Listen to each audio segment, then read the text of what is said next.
this is a new part of our fourth chapter. This is a new video. Now we are going to continue with this chapter. So the next topic that we are going to learn in this chapter is active transport. Now the word itself tells us the meaning. Active means it would involve use of energy. Now first of all, let us see the definition of this active transport. Active transport is the transport of minerals from a region of lower concentration to higher concentration.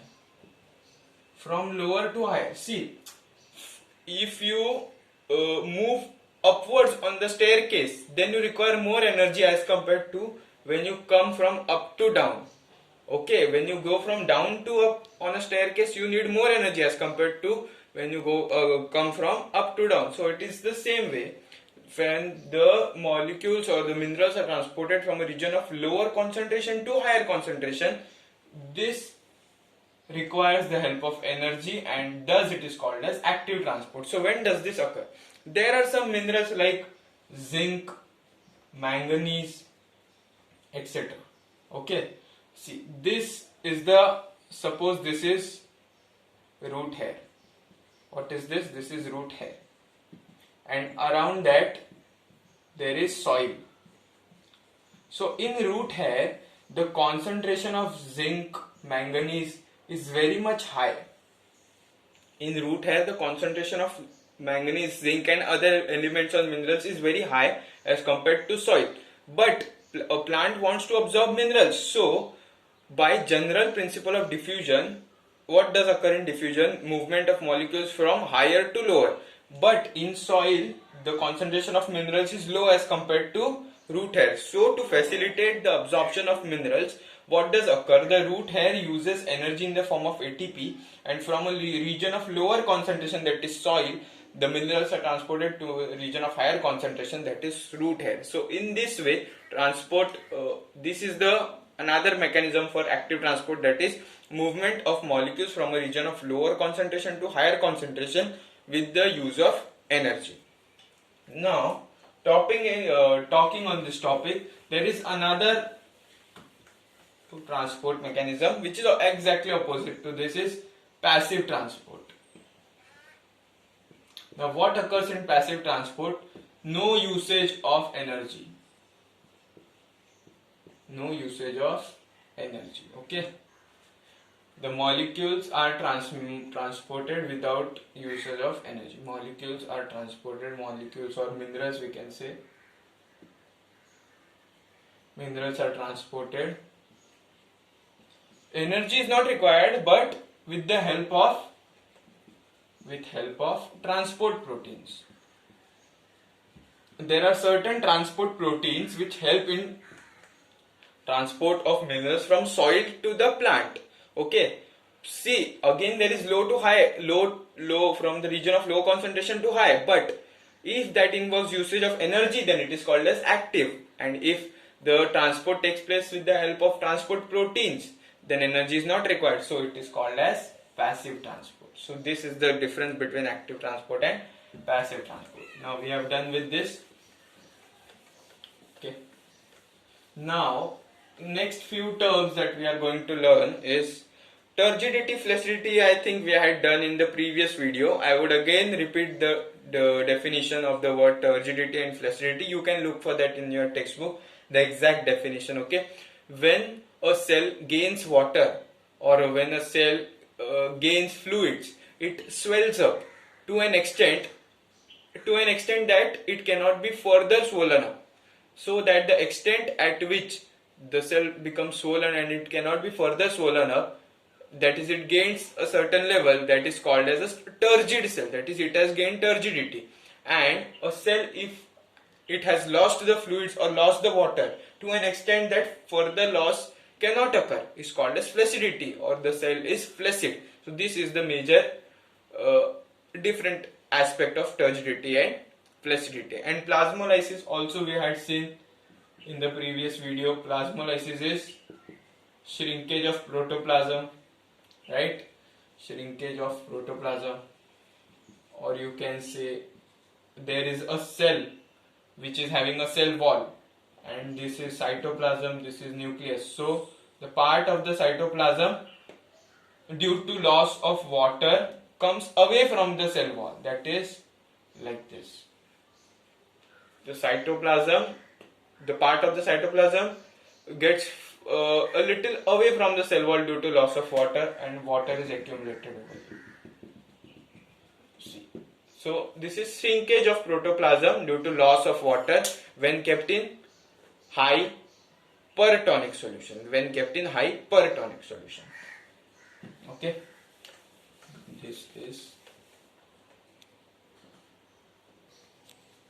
Now let's talk about turgor pressure and wall pressure. What is turgor pressure? When a cell attains water or when a cell gains water, due to the gaining water, due to gaining of fluids in the cell, the fluids exert a pressure on the walls of the cell.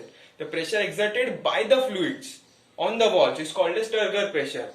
And remembering Newton's third law, every action has equal and opposite reaction. When the fluids exert a pressure on the wall, in turn the walls also exert pressure on the fluids. So the pressure exerted by the fluids on the wall is turgor pressure, and another that is by the wall on the fluid is called as a wall pressure. So these are two different turgor pressure and wall pressure. Now what is turgidity is, we have seen the gaining of the fluids and waters by a cell to an extent that it cannot be further swollen, or it is completely turgid. So uses of turgid, I have written it down. We will see point by point. Okay. Uses of turgidity, first is providing rigidity to the soft tissues. There are certain soft tissues present in plants. Okay, in every plant there are soft tissues present. So what is the use of that? When the soft tissues, the cells of the soft tissues gain water due to osmosis diffusion, they get swollen up. That is, they become turgid. So becoming turgid provides them a certain strength, a certain rigidity, so that they cannot fall off very rapidly, or they cannot be bent down very easily. So the turgidity helps in providing rigidity. That is, the soft tissues which were earlier soft, and because of that soft they were flexible. They could move anywhere very easily. But after attaining turgidity, they became rigid. So they became a little hard and could not be moved easily, so that it prevents the damage. Next is to help to push the hard ground.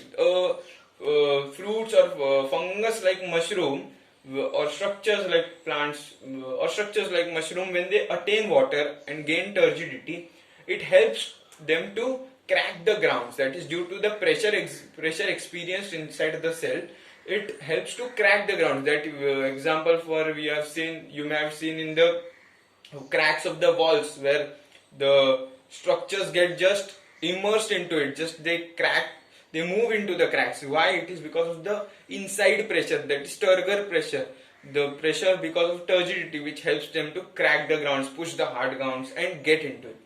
Next is helps build up of the root pressure. Now what is root pressure? Root pressure is basically the pressure experienced by the roots when it has absorbed water and minerals from the soil. The pressure exerted by the water, by intake of water and minerals from the soil. So turgidity is gained by the root hair cell, and because of that root pressure inside it increases. We would learn a little later about root pressure after this topic. Next is in opening and closing of stomata. What occurs is, in stomata there are guard cells, right? So, and besides the guard cells,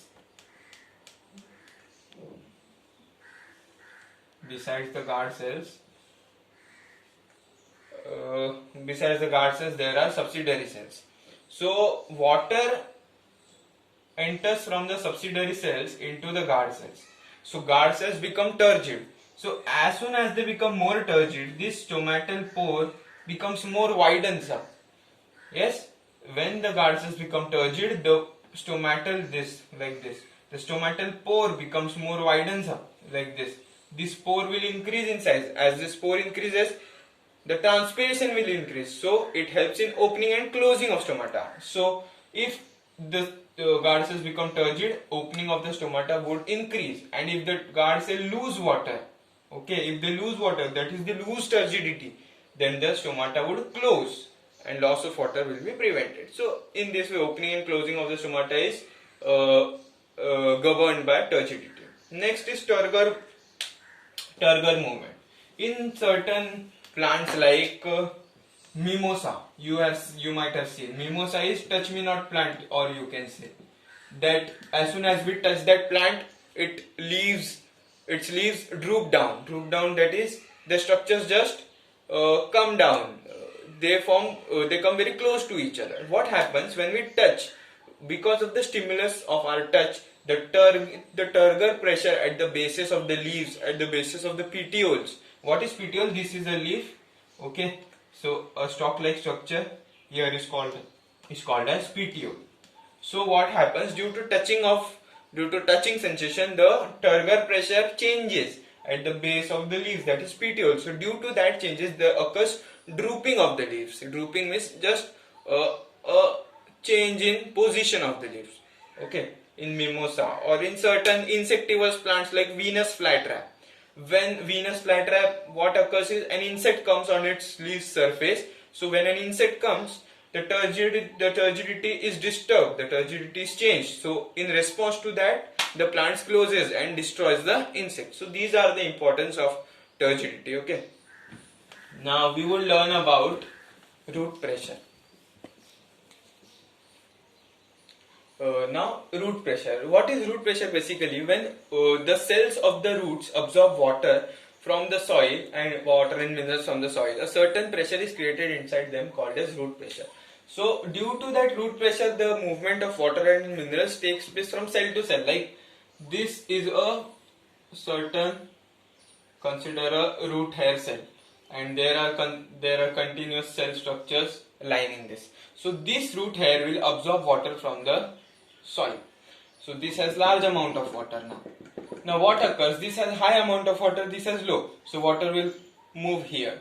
Now again from here to here, from here to here, from here to here. So due to this, a continuous flow of water is maintained throughout the root structure and various structures present in the roots like root hair, root cortex, endodermis, etc.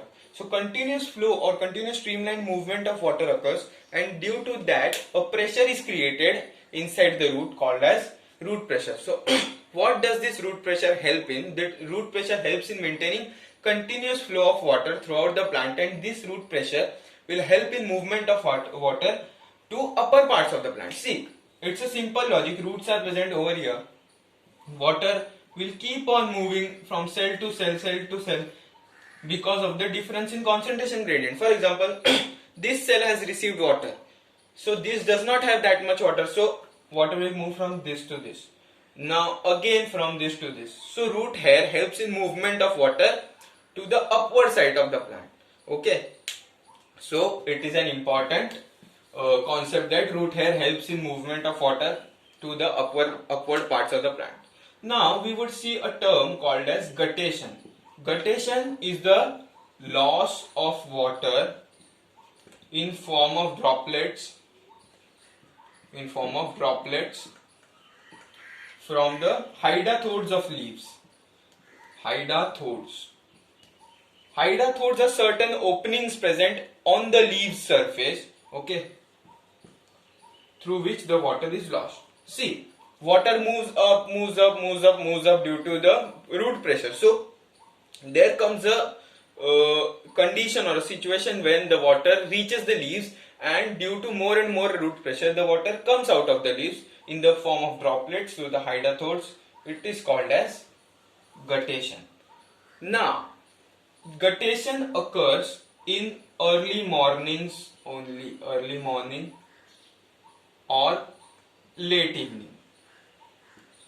Now what is this? See, here water is lost in the form of droplets. Little water is lost, and it is seen in plants like tomato, grasses, etc. Okay, very short plants or very small plants, in that plant guttation is seen very common, because there is a simple logic. Root pressure is not that significant that it would help in reaching the water to the apex of the tall plant. It is not that significant. So root pressure is a little pressure which would be only capable of reaching the apex of the plant of the only short plants basically. So root pressure is seen in short plants. An application of root pressure is guttation, where in droplet forms very little water is seen moving out of the leaf surface through the hydathode openings. And another important difference that you might see here is, in guttation, loss of water in the form of droplet takes place, whereas in transpiration the loss of water in the form of vapor takes place. Okay, so transpiration, loss of water in the form of vapor, but in guttation, loss of water in the form of droplets. And guttation is seen in short plants. Okay, now why only in early morning and late evening? See, guttation takes place throughout the day, but it is more significant, or it is more pronounced in early morning or late evening, because when the early morning stage is vanished, when the day comes, when the high sunlight is seen, the process of transpiration dominates over guttation. So transpiration is so high that guttation is almost negligible in comparison to that. So we generally say that in early morning or late evenings, where transpiration is very low, guttation can be studied more significantly.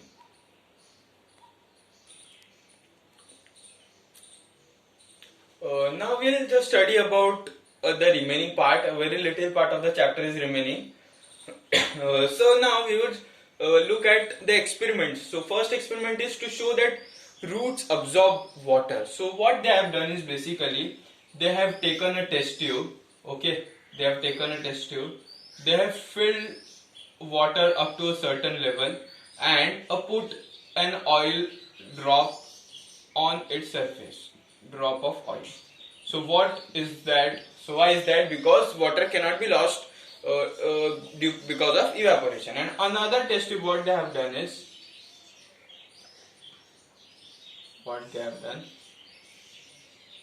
they have taken the water of the same level as the test tube A, and again put the level of the water is equal. Okay, the level of the water is equal in, it might not appear in diagram, but it is equal. So it is B. And what they have done is, they put a plant or a tree in it, a little part of the plant in it. So what was observed, that for a few days it was kept. Now when after few days the examination was done, the amount of water in A test tube was same, but in test tube B the water level dropped. What happened is, it became like this.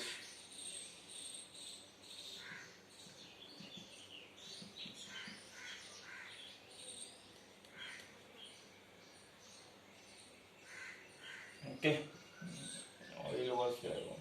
Now what was the reason for the dropping of the level of water? It is very much simple, that the roots here are present. Okay, they absorb water and transport to upper parts of the plant. So as the roots will absorb this water, the amount of water in this test tube will definitely decrease. So this, they were trying to show that the water, when a plant with intact roots is kept in the test tube surrounding the water, which has water, the roots would absorb the water and the water in the test tube would decrease. So this is the experiment. Okay, now we would look at the next experiment. Now this was the next experiment. This says that the aim of the experiment is to see that the water is conducted through xylem. So this is not an experiment which you would understand very clearly, because it involves very complex methods. Like, see, what they had done is, they had kept a potted plant in water, so with their intact roots. So what occurred is, roots absorbed water, okay, and the water moved up because of the root pressure and all, okay, and moved to the upper parts of the plant. So the vessels through which the water transported to the upper parts of the plants was xylem. Now how did they get that? See, they cut a certain part of the plant, then they took it under they cut the certain tissue of the plant, then they took it under the microscope and they stained it. Staining is basically giving a certain kind of color.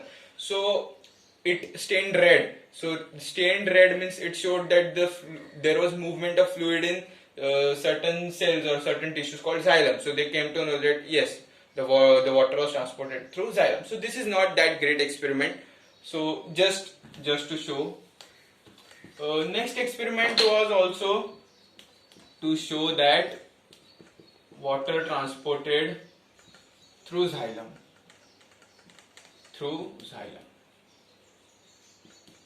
Now, how did they came to know? This was girdling experiment. This was also called as girdling experiment or ringing experiment, you can say.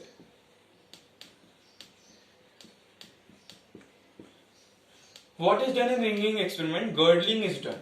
Girdling is basically, see, in plants, xylem and phloem are present. Okay, xylem is present in the center, phloem surrounding it. So if this is a plant and you take its cross section, and if you look like this, see, this is a plant, you take its cross section like this, so, and you look at it like this, now it would appear kind of like this, xylem at the center and it is surrounded by phloem. So what is done in girdling is a part of the plant, see, this is the plant maybe, so it is cut in such a way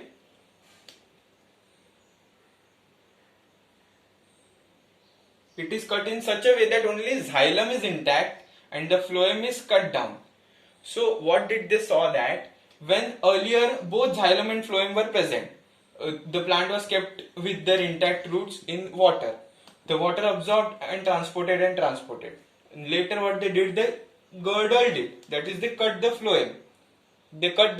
And only xylem was remained intact. Then also the movement of water was taking place. So they inferred upon this that the movement of water takes place through xylem. So this was an example. Another next experiment that we would see is to show that food is transported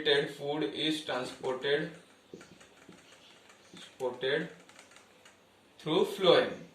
Now in this, what did they do is the phloem was kept intact. Okay. Or we would just so what did they do again was, again they did a girdling like this. Xylem was intact but phloem was cut down.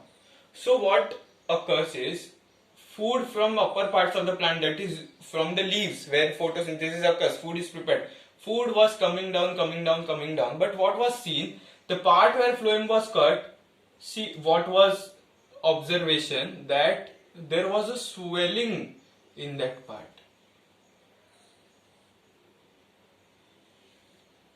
Or the part where the part below where the girdling was done, it begin to die off. Why? Because they did not get the nutrition of the food, and the part above from where the girdling was done, they started swelling up. So they came to know that the food from upper parts of the plant started getting accumulated over here and it could not move down. Why was it not able to move down? Because phloem was cut down, only xylem was remaining. So phloem was cut down, so food was not transporting downwards, and lower parts of the plant below the girdling were suffering because of that. So inference was drawn that the food is transported downwards in the plants through with the help of phloem.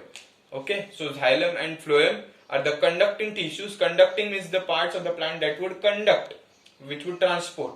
So xylem transports water and phloem transports food. The last topic of this chapter we are going to see is ascent of sap. Now what is sap basically? Sap is nothing but water and minerals. Okay, water and minerals are together called as sap, and ascent means ascending term we have seen in maths. This is from lower to higher, from smaller to bigger, and descending, that is from higher to lower. So ascent means from low to high, that is from lower part of the body to higher part of the body. So ascent is moving upwards, right? Ascent is moving upwards. So upward movement of water and minerals in plant body. So we are going to see.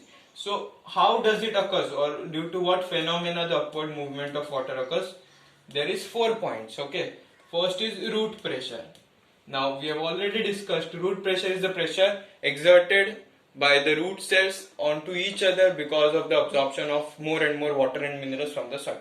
So root pressure is responsible for transport of the upward movement of the water molecules in short plants only, because it is not that significant pressure which can transport the water and minerals upward to the apex of the tall plant. So root pressure is handful or is useful in transporting or in upward movement of water and minerals in short plants only.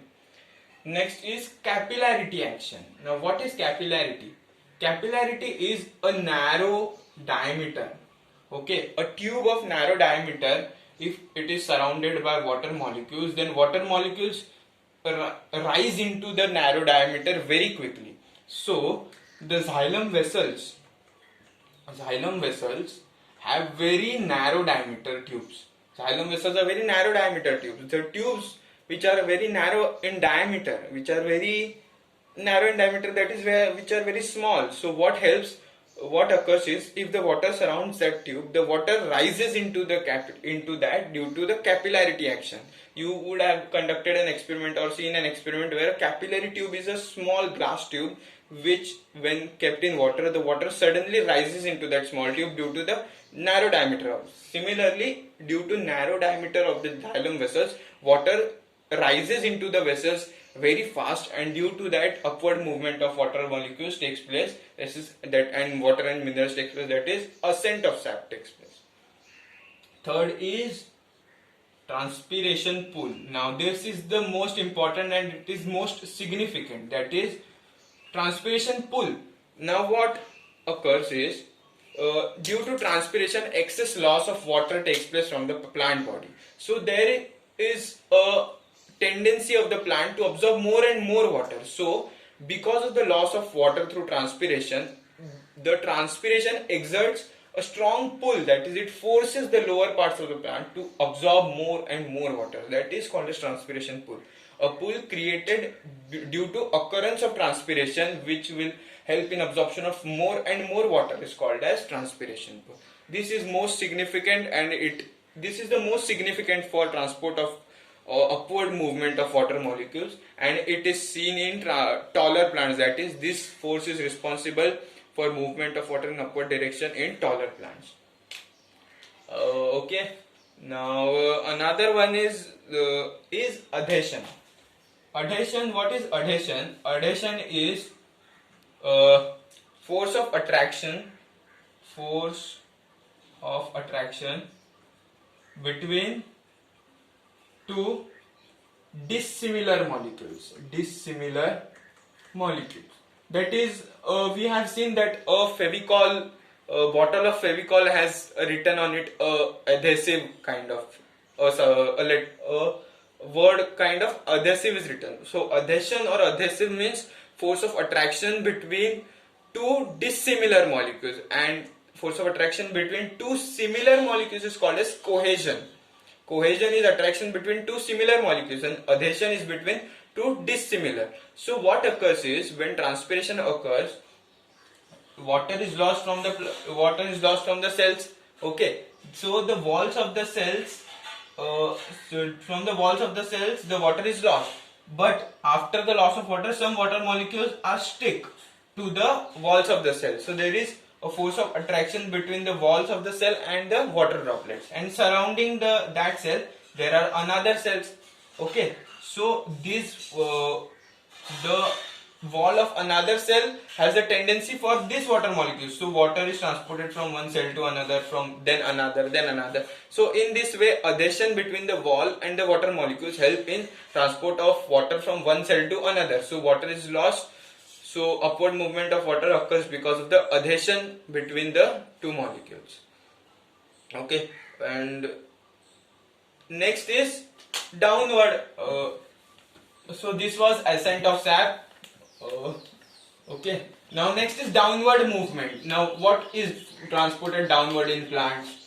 Food is prepared in the leaves due to photosynthesis. So downward movement is relatively very simple. The food manufactured in the leaves is dissolved in water and it flows down mainly on the account of force of gravity. So food is prepared in the leaves and due to gravity it flows down without much requirement of any energy or pull kind of. It is very simple. Food is prepared and through phloem it is transported in the downward parts of the plant. So here we conclude this chapter, a very important chapter containing very difficult definitions, concepts and very easy experiments, and concepts are lengthy little bit but they are very easy. So make notes of this chapter, read this chapter thoroughly, one of the most important chapter, and write down the definitions or whatever I had told throughout this two videos so that you can understand this chapter to a better extent. Again I am emphasizing the importance on the definitions, and homework that is assigned is write the table of difference between diffusion, osmosis and active transport, which is given in your textbook. Okay, a 3-column table is given in your textbook on account of the difference between diffusion, osmosis and active transport. You have to write that down in your notebook and send it to my WhatsApp number. Okay, complete that.